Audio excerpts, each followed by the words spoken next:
ప్రభు యొక్క ఘనమైన నామాన్ని బట్టి ప్రతి ఒక్కరికి వందనాలు చెల్లిస్తూ ఉన్నాను. ఈ ఉదయకాలాన్ని ఆయన సన్నిధిని సమీపించేటువంటి వారందరూ ఒక సంగతి అయితే తెలుసుకోవాలి. ప్రభు నిన్ను భరించున్నాడు కాబట్టి నిన్ను గొప్ప చేస్తూ ఉన్నాడు. 2 సమూయేలు 22 అధ్యాయము 36 వచనం. నీవు నీ రక్షణ కేడెమును నాకు అందించుదువు. నీ సాత్వికము నన్ను గొప్ప చేయును. పరిశుద్ధ గ్రంథంలో ఎంతో మందిని ప్రభు భరించడాన్ని మనం చూస్తూ ఉన్నాము. ఈరోజు మనల్ని కూడా ఆయన భరిస్తూ ఉన్నాడు.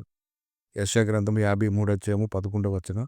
అతడు తనకు కలిగిన వేదనను చూసి తృప్తినందున నీతిమంతుడైన నా సేవకుడు జనుల దోషమును భరించి తనకున్న అనుభవ జ్ఞానం చేత అనేకులను నిర్దోషులుగా చేయును.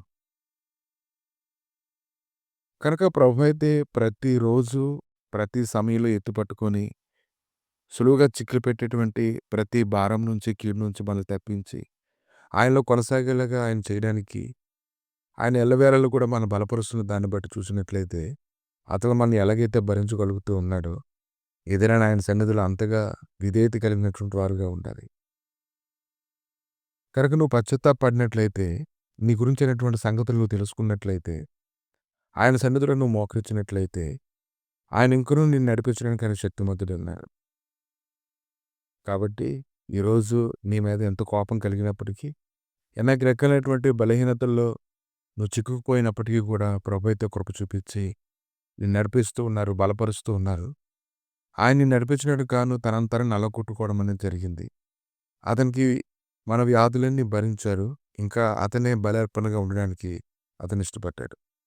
కాబట్టి నీ ఎడల అతనికి ఒక ఉద్దేశం ఉంది కనుక ఆ ఉద్దేశాన్ని బట్టి నిన్ను భరిస్తూ ఉన్నారు.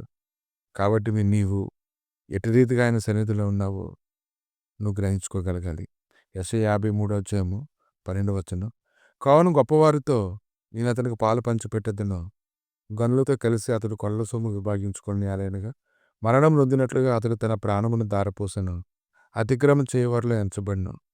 ఈ యొక్క సంగతులను గ్రహించుకున్నట్లయితే ఆయన శాశ్వతమైనటువంటి ప్రేమతో ప్రేమించారు కాబట్టి నీ ఎడల ఆయన ఎంతో సాత్వికాన్ని కనపరుస్తున్నాడని నువ్వు తెలుసుకోగలగాలి. కాబట్టి నువ్వు ఒట్టివాడివే, కానీ దేవుడు నిన్ను ఎన్నికైనటువంటి వాడిగా నిన్ను ఉంచాడు. కాబట్టి ఆయన నిన్ను ఎన్నికైన వాడిగా ఉంచారు కాబట్టి దాన్ని తగినట్లుగా నీ క్రియలు కనపరచాలి, నీ కష్టాన్ని కనపరచాలి, నీ సహనాన్ని కనపరచాలి. ఏదైనా దేవునికి ఏది ఇష్టమో దానిని తెలుసుకుని దాంట్లో పరిగెత్తడానికి నువ్వు ఇష్టపడాలి. కాబట్టి మొదట నీకు ఉన్నటువంటి ప్రేమను నువ్వు వదిలిపెట్టినట్లయితే మరలా ఆ ప్రేమ నువ్వు పొందుకునేలాగా ఆయన సన్నిధిలో కన్నీటితో వేడుకోవాలి. అలా వేడుకున్నప్పుడు ప్రభు అయితే ఖచ్చితంగా నేను నడిపించడానికి ఆయన శక్తిమంతుడై ఉన్నాడు. కనుక ప్రభు అయితే ఈ దినాన్ని నీ జ్ఞాపకం చేసుకుంటూ ఉన్నాడు కనుక ఈరోజైతే నువ్వు గుర్తుంచుకో, ఆయన సాత్వికమే నిన్ను గొప్ప చేస్తుంది. కనుక నువ్వు దాన్ని ఉపయోగించుకొని ఆయన సన్నిధిలోని ఆయన మహింపరచేలాగా నువ్వు సిద్ధపడాలి. ప్రభా ఈ ఉదయకాలాన్ని ఎంతమంది అయితే నాయన నీ సాత్వికాన్ని బట్టి గొప్ప చేయబడుతూ ఉన్నారు వారందరూ నాయన ఇదిగో నమ్మకంతో ఉండడానికి కానీ నీ కృప దయచేసి నెమ్మదిని అనుగ్రహించమని ప్రభా అన్ని విషయాలు నీ హృదయాన్ని ఎరిగి ప్రభా నీ నామాన్ని కనపరిచినట్టుగా సహాయం దయచేసి మీరే మహిమగంత ప్రభావాలు పొందమని శ్రేష్టమైన జీవితాలకు వారు అడుగు పెడుతుండగా ప్రభు వారిని గొప్ప చేసి బలపరచమని యేసుక్రీస్తు నామములు అడిగి వేడుకుంటున్నాము తండ్రి. ఆమేన్.